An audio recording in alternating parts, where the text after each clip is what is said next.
Welcome back to Crash Test Hockey.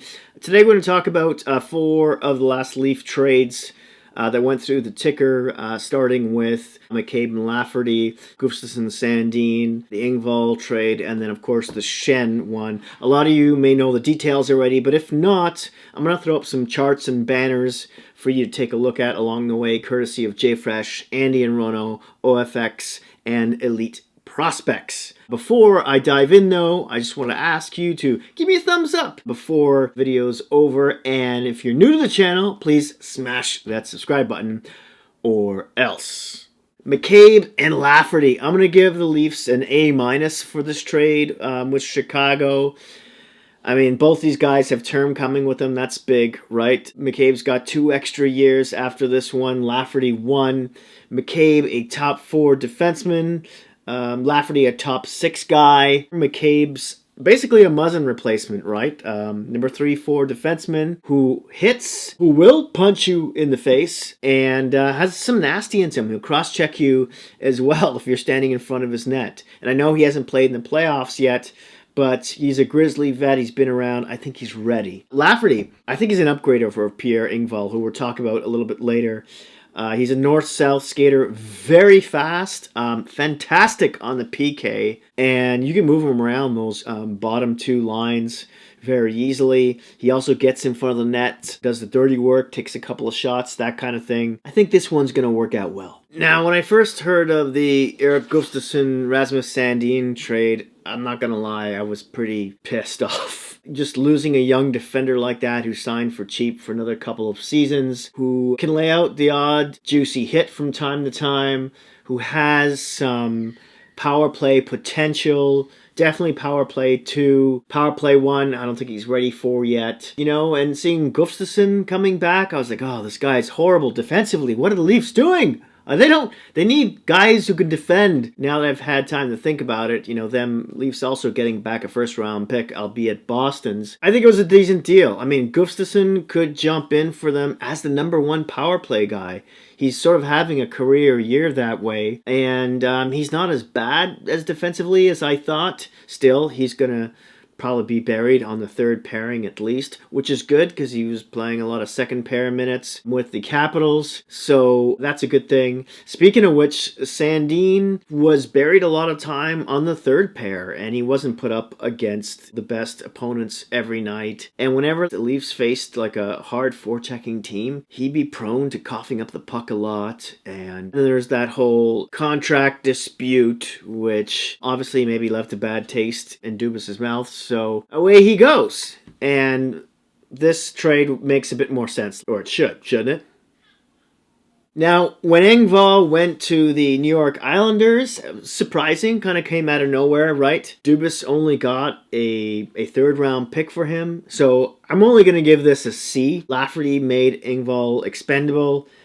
And you know, Lafferty's got some things that Engvall doesn't. He can be scrappy. He can get in front of the net. He can hit guys. Engvall has no points in the playoffs and doesn't hit anyone. He's got all these great tools, but he doesn't do anything with it. I know you've heard this before. So, yeah, I thought it was time, you know, Dubas let go of one of his boys. Definitely a change in mindset there. I look at it as a positive. But I think they could have gotten maybe a 3rd and a B-level prospect or a 2nd out of it. But anyways, I'm not going to cry too much over it. I mean, I think we also saw this as a transition trade, knowing that, oh, what's Dubas going to do now? Maybe with this 3rd-round pick. So now we know. I've wanted Luke Schenn back in a Leafs uniform for a while now. I think ever since he played for the Lightning for the first time.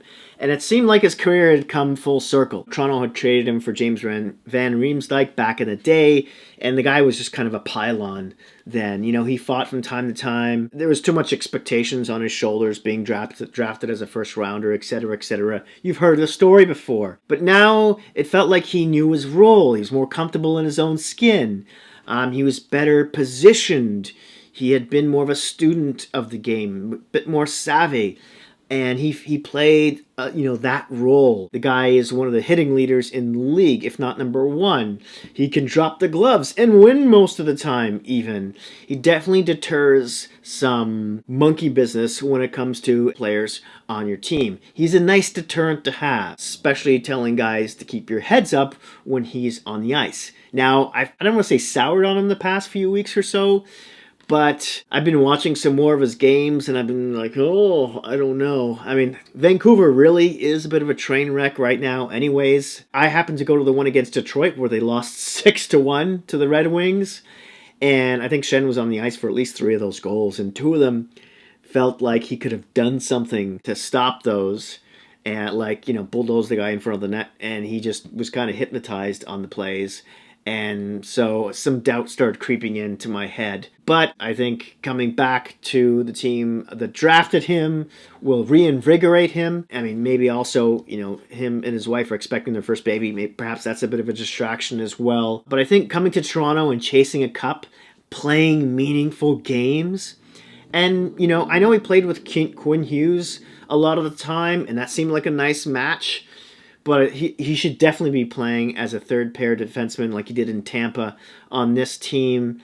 And I think that'll suit him much better. And it's just one more guy on the ice who's just a ball of nasty, who will drop his gloves if he needs to for his teammates, like the new acquired Lafferty, McCabe, and Achari. So that I'm truly excited about. And I think I'm going to give this grade a B- for Dubas. Now, I'm shooting this video the day after the Leafs lost 5-2 to Edmonton, which was a disaster for them. They all looked just hungover on the ice. Most of those guys, anyways. It wasn't the new guys. It was the top 6 who just looked blasé, with the exception of maybe Marner. What's up with Matthews? I hope he's saving it. I don't know. And they're playing Calgary in about an hour or so. I don't know why I looked at my wrist with no watch on it. But they're playing them soon, so we'll see how that goes. I know Keefe brought O'Reilly down to the third-line center position and put him with Kerfoot and Lafferty. They look pretty good out there. So hopefully he'll stay with that and give us sort of a playoff featurette of what this lineup could look like. Do I think Dubas is done? I hope not. I think they might need another goaltender. If they were able to get someone like Saros, that's wishful thinking. I know it's not happening. That would be the most ideal scenario. I know they were maybe thinking of Korpiusalo at one point. Maybe James Reimer.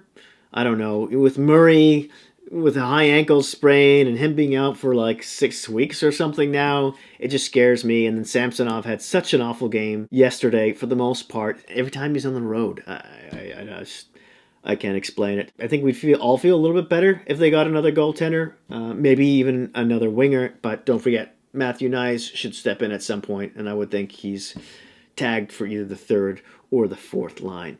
That's it. That's all. Thanks so much for joining me today. I would love to hear from you, what you think of these trades down in the comment section below. Don't forget to grade them as well.